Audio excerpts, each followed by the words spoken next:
back. So this is Bhavna Puri and today we will talk about chapter number 10 of class 11, that is mitosis and meiosis. Basically the chapter is cell cycle and division, but the most important topics from this chapter ये कौन सा होगा, mitosis and meiosis. ठीक है, सबसे पहली चीज जो ये पूरा चैप्टर है इसमें दोनों ही टॉपिक्स, पहले उसका इंट्रोडक्शन, देन उसमें mitosis and then meiosis. I have already uploaded these videos. लेकिन नीट के रिस्पेक्ट में जो क्वेश्चंस इन टॉपिक्स में से पूछे जाते हैं, आज की वीडियो में मैं उन्हीं क्वेश्चंस पे सबसे ज्यादा फोकस करूंगी. एंड साथ ही साथ मैं आपको बता दूं कि ये जो दोनों टॉपिक्स हैं, जो वीडियोस मैंने इनकी बनाई है, उन वीडियोस में भी वो क्वेश्चंस मैंने हाईलाइट किए थे, वो टॉपिक्स मैंने हाईलाइट किए थे जो कि कॉम्पिटिटिव एग्जाम्स में बहुत ज्यादा पूछे जाते हैं. सो पहले आप वो वीडियोस देखेंगे, मियोसिस और माइटोसिस के टॉपिक्स को क्लियर करेंगे एंड देन इस वीडियो में जितने भी क्वेश्चंस हम डिस्कस करेंगे वो सभी क्वेश्चंस के आंसर्स आप करने की कोशिश करें. ठीक है, तो सबसे पहले एक छोटा सा मैं आपको ओवरव्यू दे देती हूँ what is this chapter about. तो जैसे कि मैंने बोला सेल साइकिल एंड डिवीजन, ये इस चैप्टर का नाम है. तो सेल साइकिल का मतलब क्या होगा, वो सभी इवेंट्स जो कलेक्शन है, इवेंट्स का जो ग्रुप है, जो कलेक्शन है, वो पूरा साइकिल कहलाता है. और यहाँ पर हम बात कर रहे हैं उन सभी इवेंट्स के बारे में जिसमें कि एक सेल अपने अंदर जो उसका जेनेटिक मटेरियल है, जो प्रोटीन्स हैं या फिर जो भी extra cellular component, intracellular components हैं, उन सभी कंपोनेंट्स को डुप्लीकेट करेगा यानी कि डबल करेगा. मान लीजिए यहाँ पर ये प्रोटीन्स थे, तो जब भी सेल साइकिल चलता है उसमें कुछ इवेंट्स आते हैं, जैसे कि ये जो न्यूक्लियस था जिसके अंदर जेनेटिक मटेरियल प्रेजेंट है, जेनेटिक मटेरियल का डबल होना यानी कि डुप्लीकेशन होना, न्यूक्लियस का डिवाइड करना, ये जो यहाँ पर प्रोटीन कंटेंट था इसका भी डुप्लीकेट होना. और जब ये यहाँ पर आप देख रहे हो किस तरीके से क्या हो रहा है, ये साइटोप्लाज्म डिवाइड कर रहे हैं और न्यूक्लियस ऑलरेडी डिवाइड कर चुका है. तो ये जितने भी इवेंट्स होते हैं जिसमें डीएनए का अमाउंट डबल होगा, प्रोटीन्स का कंसंट्रेशन भी डबल होता है, न्यूक्लियस की डिवीजन होती है एंड साइटोप्लाज्म की डिवीजन होती है, all these events are all together called the cell cycle. Clear हो गया? ठीक है, तो यहाँ पर ये सेल साइकिल में वो सभी इवेंट्स आते हैं जिसमें डीएनए का अमाउंट डबल हो रहा है, जिसके अंदर क्या क्या साथ ही साथ प्रोटीन का अमाउंट भी डबल हो रहा है, और इवेंचुअली जो पेरेंट सेल होता है वो डॉटर सेल में डिवाइड हो जाता है ना. अब ये तो मुझे पता चल गया. अब ये जो सेल साइकिल होगा, जो सेल साइकिल होगा, इसमें इवेंट्स होते कौन कौन से हैं. अगर हम एक ओवरव्यू देखें इनका, तो उसके अंदर दो फेजेस आएंगे. And what are these two phases? एक होता है इंटरफेज और दूसरा होता है M phase. First one is the interphase and second one is the M phase which is also called mitotic phase और माइटोसिस. ठीक है, interphase is also called resting phase. Resting phase जब हम ह्यूमंस की बात करते हैं, सो आउट ऑफ 24 आवर्स सिर्फ 1 घंटा ऐसा होता है जिसमें सेल की डिवीजन होती है, यानी कि उसमें माइटोसिस हो सकती है 1 आवर में. ठीक है, आउट ऑफ 24 आवर्स 23 आवर्स तक जो सेल्स होते हैं वो रेस्टिंग फेज में होंगे यानी कि इंटरफेज में होते हैं. लेकिन एक पूरा घंटा 1 आवर किस चीज में लगेगा? डिवीजन में. सेल को डिवाइड करने में 1 घंटा लगेगा. ये क्लियर हो गया? तो देखा जाए तो ह्यूमन बींग्स के अंदर जो सेल साइकिल है वो 24 आवर्स में कंप्लीट होता है. But in the case of yeast, जब हम यीस्ट के बारे में बात करते हैं तो इनका जो सेल साइकिल होता है वो 90 मिनट्स में कंप्लीट हो जाता है. इनका जो सेल साइकिल होगा it will be completed in the 90 minutes. Right, फिर यहाँ पर जब आप फेजेस देखोगे सो यू विल ऑब्जर्व कि माइटोसिस है, ठीक है, और इंटरफेज है. ये जो इंटरफेज होता है इसके अंदर कुछ स्टेप्स होते हैं. इंटरफेजेस की स्टेजेस कौन कौन सी होंगी, तो हम यहाँ पर फटाफट से देख लेते हैं कि इंटरफेज में सबसे पहले G1 फेज आता है जिसको गैप 1 फेज कहा जाता है. फिर उसके बाद S फेज आता है जिसको सिंथेसाइज यानी कि फॉर्मेशन, सिंथेसिस. ठीक है, ये हो गया second phase. And third one is the gap 2 phase और G2 फेज. गैप 2 फेज और G2 फेज. आपको ये याद रखना है कि इन फेजेस में कौन कौन से इवेंट्स होते हैं. सबसे पहली चीज, the G1 phase is between the mitosis and the interphase. तो जो G1 phase है वो डीएनए की डुप्लीकेशन से, है ना भाई, कुछ सोचो, माइटोसिस में सेल की डिवीजन हो रही है, माइटोसिस में सेल की डिवीजन हो रही है, लेकिन इंटरफेस तो रेस्टिंग फेज है। इंटरफेस क्या है? रेस्टिंग फेज है। मान लीजिए माइटोसिस हो गई, जैसी सेल की डिवीजन हो चुकी है, अब इसके अंदर इंटरफेस शुरू होगा, तो सबसे पहला जो स्टेप होता है इंटरफेस का वो G1 फेज होगा।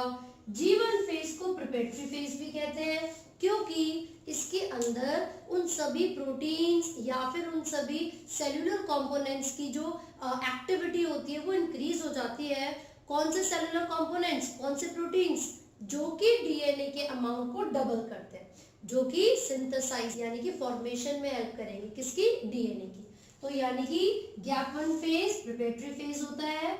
डीएनए के अमाउंट के डबल होने से पहले जो फेज आएगा वो गैप 1 फेज होगा।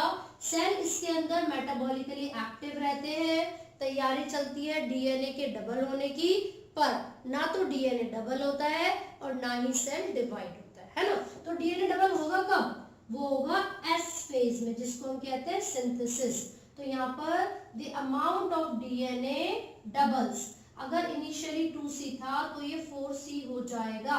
मैं डीएनए के अमाउंट की बात कर रही हूँ, but I am not talking about the number of chromosomes. क्यों?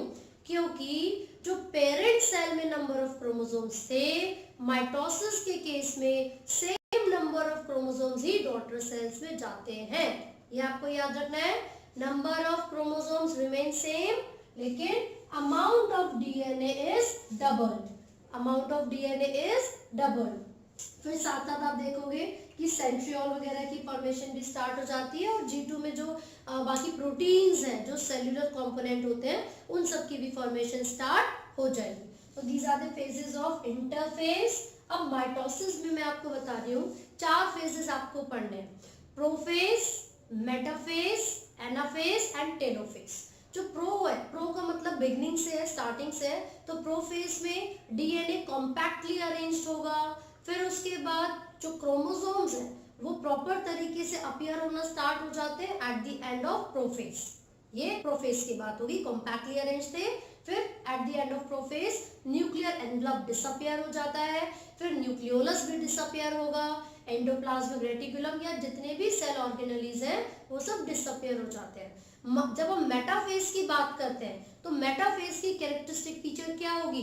एक सेंट्रल प्लेट बनती है जिसको इक्वेटोरियल प्लेट कहा जाता है, and all the chromosomes are aligned on this equatorial plate. तो सबसे पहले जो क्रोमोसोम्स थे वो डेंसली अरेंज थे, और उस फेज को प्रोफेज कहते हैं। इसमें न्यूक्लियर एनवलप डीजनरेट होना स्टार्ट हो जाएगा, ठीक है। फिर उसके बाद मेटाफेज में सारे के सारे क्रोमोसोम्स कहाँ पर आ जाते हैं? अरेंज हो जाते हैं इक्वेटोरियल प्लेट पर। कुछ बच्चों को क्रोमोसोम की स्ट्रक्चर में दिक्कत होगी, तो मैं एक बार बना के दिखा देती हूँ। एक क्रोमोसोम में 2 थ्रेड लाइक स्ट्रक्चर्स होते हैं, these threads are called chromatids, chromatids. And because ये दोनों ही क्रोमैटिड्स मिलकर सेम क्रोमोसोम, एक ही क्रोमोसोम की फॉर्मेशन कर रहे हैं, so these are called sister chromatids, right. यहाँ पर एक कंस्ट्रिक्शन होती है, एक ऐसा पॉइंट होता है जहां पर ये दोनों क्रोमैटिड्स एक दूसरे के साथ जुड़ेंगी, and this point is called centromere. This is the primary constriction, इसे हम सेंट्रोमेयर कहते हैं। This is the primary constriction, clear है। अब उसी के साथ साथ लेटरली मतलब साइड में एक डिस्क शेप स्ट्रक्चर आप ऑब्जर्व करोगे, जिसको काइनेटोकोर कहा जाएगा, जिसको काइनेटोकोर कहते हैं। आगे देखिए, इस क्रोमोसोम की स्ट्रक्चर के ऊपर एक सेकेंडरी कंस्ट्रिक्शन भी होती है। Here is the secondary constriction that has satellite DNA. तो मैंने बोला ये क्या है? सेकेंडरी कॉन्स्ट्रिक्शन, सेकेंडरी कॉन्स्ट्रिक्शन, और इसके ऊपर क्या प्रेजेंट है? Satellite DNA, satellite DNA. तो क्वेश्चन आपसे लेबलिंग के लिए भी तो आ सकता है, so you should know about the structure of chromosomes, ठीक है। साथ ही जो क्रोमोसोम्स हैं, on the basis of the position of centromere, कि जो सेंट्रोमेयर है वो किस जगह पर प्रेजेंट है। These chromosomes are of 4 types, ठीक है, metacentric, acrocentric, telocentric, submetacentric. तो आपको ये जरूर याद रखना है, ठीक है।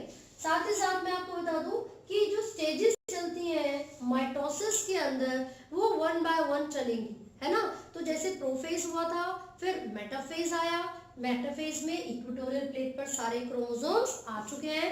साथ ही साथ यहाँ पर आप सेंट्रियोल देखोगे, सेंट्रियोल क्या करेगा, ये स्पिंडल फाइबर को रिलीज करता है, और जो spindle fibre, these are the filaments, microtubules, ये स्पिंडल फाइबर आके काइनेटोकोर से अटैच हो जाएंगे, ठीक है।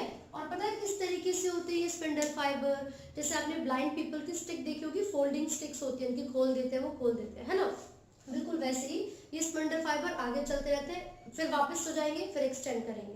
तो ये क्या करेंगे, अगले फेज पर, एनाफेज पर आकर ये जितने भी यहाँ पर क्या सेपरेट हो जाएंगे, क्रोमेटिड्स, जितने भी यहाँ पर क्रोमेटिड्स थे, ये स्पिंडल फाइबर्स ऑपोजिट पोल पर अट्रैक्ट कर लेते हैं, ऑपोजिट पोल पर खींच लेते हैं सारे के सारे, किसको, ये क्या देखा था हमने यहाँ पर, क्रोमेटिड्स को। तो 46 क्रोमेटिड्स ऊपर चले गए और 46 क्रोमेटिड्स नीचे। This is the anaphase. Anaphase की खासियत क्या होती है, माइटोसिस में एनाफेज के अंदर ऑपोजिट पोल पर क्रोमेटिड्स चले जाते हैं। किसकी सेपरेशन होती है यहाँ पर, chromatids, not the chromosomes, only chromatids. फिर इसके बाद जो टेलोफेज आएगा उसमें ये डिसॉल्व हो जाते हैं सारे क्रोमेटिड्स। साथ ही साथ जो न्यूक्लियर एनवेलप है, गोल्जी एपेरेटस है, माइटोकॉन्ड्रिया है, इन सभी जो सेल ऑर्गेनेलीज हैं उनकी फॉर्मेशन स्टार्ट हो जाती है। सो यहाँ पर उसकी फॉर्मेशन स्टार्ट हो गई। एंड देन फाइनली साइटोकाइनेसिस यानी कि division of the cytoplasm would अकर। अब क्वेश्चन ये पूछेंगे कि जब साइटोप्लाज्म की डिवीजन होती है तो प्लांट और एनिमल में ये डिवीजन किस तरीके से डिफर करेगी। So in the case of animals, बाहर से लेकर अंदर की तरफ एक फरो यानी कि कैविटी बनेगी, वो कैविटी डीप होती जाती है सेंटर तक आते आते, और वो सेल को जो डॉटर सेल्स है उसमें डिवाइड कर देगी। ये तो एनिमल सेल हो गया। प्लांट सेल के अंदर एक प्लेट बनती है from the centre, which is the cell plate. This extends towards the periphery and divides the parent cell into 2 daughter cells. तो ये हमने यहाँ तक माइटोसिस कंप्लीट किया है। इंटरफेज में जो स्टेजेस आती हैं अलग अलग वो आपने देखी हैं। क्वेश्चन जरूर पूछे जाते हैं इंटरफेज से, तो वो क्या क्वेश्चंस होंगे मैं भी आपको बताऊंगी। स्पेसिफिकली वो डीएनए के अमाउंट के लिए होते हैं, है ना, और क्रोमोसोम के नंबर के लिए। So this is about the mitosis. जब मियोसिस की बात करेंगे तो वो इक्वेशनल नहीं होगी। भाई माइटोसिस में तो क्रोमोसोम नंबर इक्वल थे, लेकिन क्या मियोसिस भी सेम होती है? नो, उसमें क्रोमोसोम नंबर हाफ हो जाते हैं। उसमें क्रोमोसोम नंबर हाफ हो जाते हैं। वो कौन से सेल्स में होती है? जर्म सेल्स में होती है। क्या फंक्शन होता है? वो एवोल्यूशन में हेल्प करेगी, क्योंकि जब गैमेट्स की फॉर्मेशन होती है तो क्रोमोसोम नंबर हाफ हो जाते हैं, and these gametes in future will undergo fertilization. Fertilization के रिजल्ट में जायगोट बनेगा which leads in variation. Clear है? और वेरिएशंस हो रही है तो इवोल्यूशन भी होगा।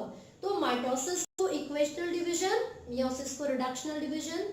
माइटोसिस होती है सोमैटिक सेल्स में, जैसे हमारी बॉडी के नॉर्मल सेल्स हो गए, हैंड्स, लेग्स, पेट वगैरह, तो उसमें क्या होगा, इक्वल नंबर ऑफ क्रोमोसोम्स रहेंगे, ठीक है। मियोसिस हो रही थी जर्म सेल्स में जब गैमेट्स की फॉर्मेशन होती है।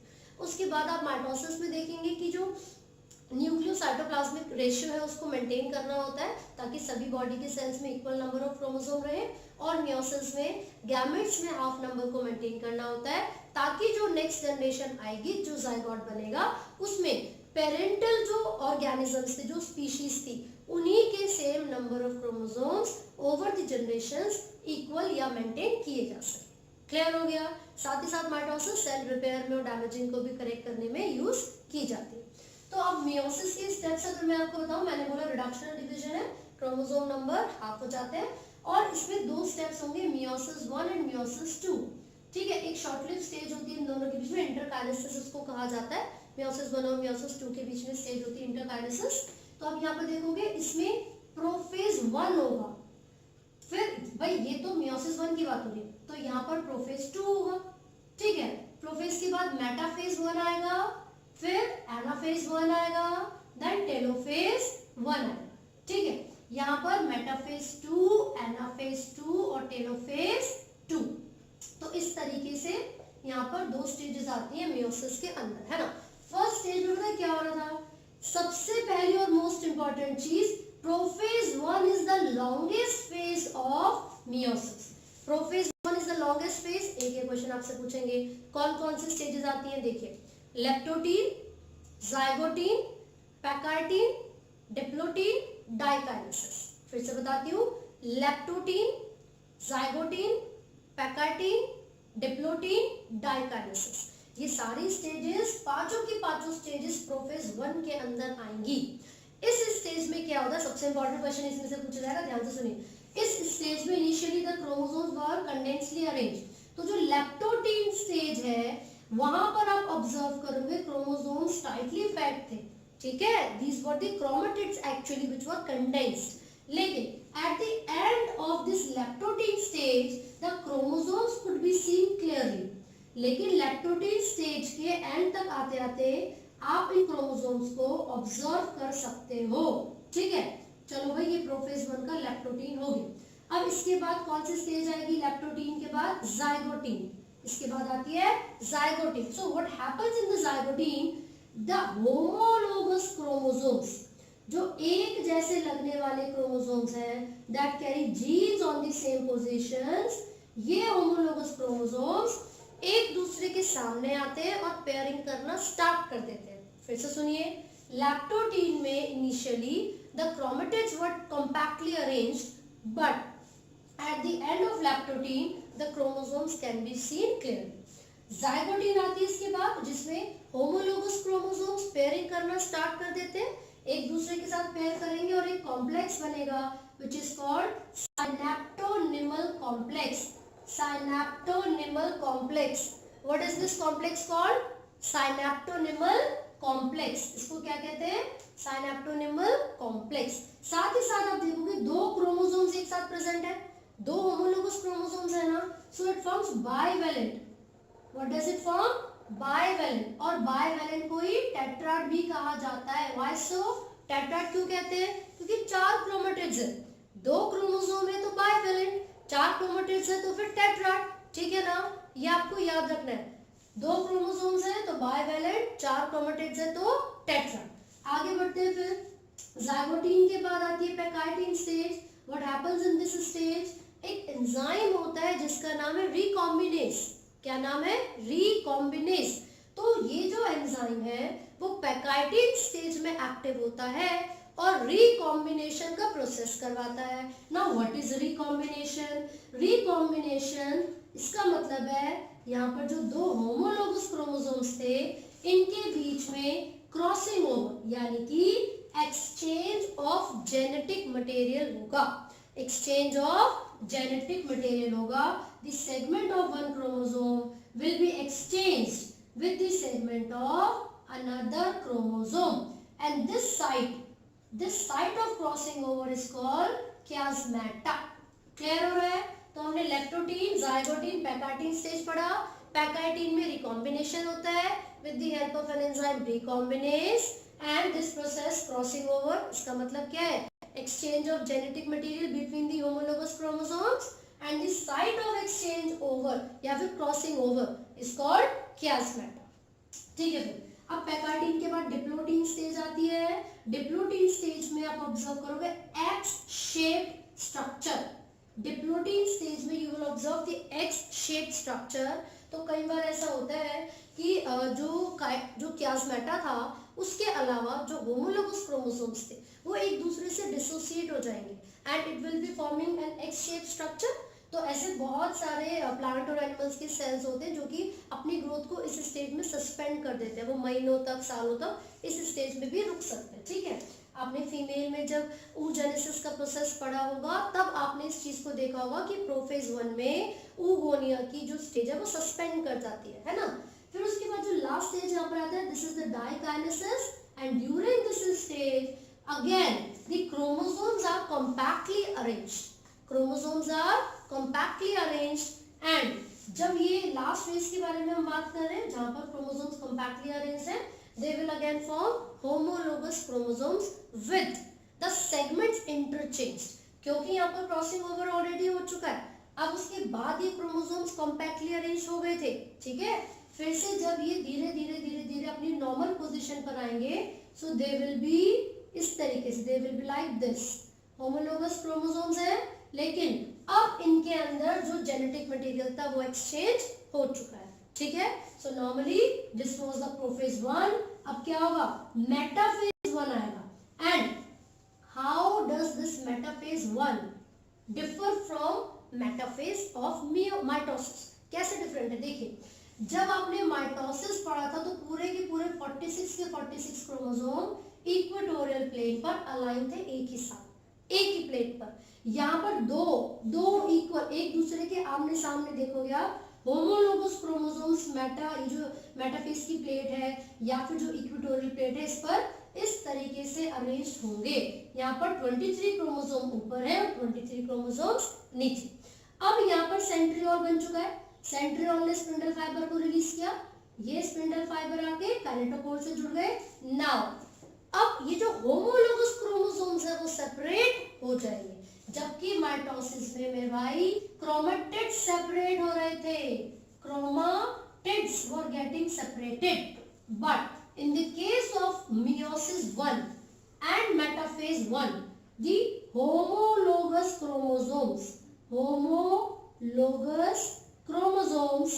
are separated, homologous chromosomes are separated। ये बेसिक डिफरेंस है जो आपको याद रखना है। अगेन वहां पर जब एनाफेज 1 आ रहा था तो 46 क्रोमेटिड्स ऊपर जा रहे थे, 46 क्रोमोसोम्स नीचे। देखिए मेटाफेज में तो इक्वेटोरियल प्लेट पर आ गए होमोलोगस क्रोमोसोम, ये जो सेपरेशन हो रही है ये एनाफेज की मैं बता रही हूँ आपको। ये देखिए एनाफेज में होमोलोगस क्रोमोसोम्स गेट सेपरेटेड, जबकि जब मेटाफेज पढ़ा था तो उसमें सिस्टर क्रोमेटिड्स जो थे ना, 46 क्रोमेटिड्स ऊपर 46 क्रोमेटिड्स नीचे थे, जबकि यहाँ पर क्रोमोसोम्स सेपरेट हो गए, ठीक है। और टीलोफेज में क्या होगा, ये 23 क्रोमोसोम्स ऊपर है, 23 क्रोमोसोम्स नीचे, इनके चारों तरफ क्या आ गया, न्यूक्लियर एनवलप आ गया, Golgi apparatus, mitochondria, endoplasmic reticulum, ये सभी जो सेल ऑर्गेनेलीज हैं वो यहाँ पर दोबारा से फॉर्म हो जाते हैं, ठीक है। And then there will be cytokinesis. उसके बाद क्या होगा, ये तो मियोसिस 1 थी, पेरेंट सेल ने 2 डॉटर सेल्स में डिवाइड किया, और मैंने भी बताया कि आधे आधे नंबर ऑफ क्रोमोसोम्स यहाँ पर जाते हैं, मतलब पेरेंट पे 46 थे तो यहाँ पर सिर्फ 23 गए, क्लियर है। अब जब मियोसिस 2 होगी ना, it is very similar to the mitosis. कैसे, यहाँ पर जब प्रोफेज 2 होती है, यहाँ पर जब प्रोफेज 2 होती है तो इसी सेल के अंदर होगी प्रोफेज 2, यहाँ पर क्रोमोसोम नंबर हाफ नहीं होंगे, इस बार इक्वेशनल डिवीजन होती है, इस बार इक्वेशनल डिवीजन होती है, इसीलिए जो मियोसिस 2 है वो बिल्कुल माइटोसिस जैसी है। So the same steps of mitosis will occur during meiosis 2। तो यहाँ तक आपको याद रखना है, इनका सिग्निफिकेंस क्या क्या होता है, कहाँ ये डिविजन्स होती हैं, या कितने नंबर ऑफ क्रोमोसोम्स किस में रहेंगे, कौन से फेज में कौन कौन से एंजाइम्स की जो यूज है वो किया जाता है। So this is all about the mitosis and meiosis. So I have given the overview of the chapter. For the detailed explanation, I have already uploaded 2 individual videos of this chapter. So आप वो videos देखें, फिर उसके बाद जो questions अभी हम discuss करने जा रहे हैं उनके answers करने की कोशिश करें।